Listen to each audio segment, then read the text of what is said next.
PostHog is marketed as an all-in-one product analytics platform that helps teams track user behavior and build better software. But the real question is, does it actually help product engineers, or is it just another analytics dashboard?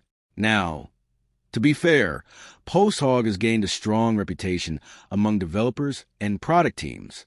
Unlike many traditional analytics platforms, it focuses heavily on product development workflows rather than just marketing metrics.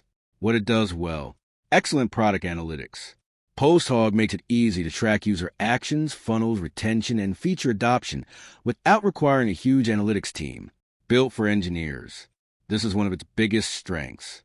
The platform is designed with developers in mind and offers extensive technical flexibility, where the red flags start appearing. The website is extremely new. This is one of the biggest concerns. Multiple website reputation services report that the domain was only registered in February 2026, making it a very young store with limited history. Trust scores are unusually low. Several scam detection and reputation services give the site poor trust ratings and classify it as potentially suspicious. Customer complaints are already appearing. Reports mention orders not arriving, disputes over deliveries, refund issues, and concerns about unauthorized charges.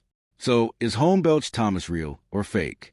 Short answer: the store may be a real website, but there are enough warning signs that shoppers should be very cautious before spending money there. Thanks for watching. Don't forget to like and subscribe for more videos.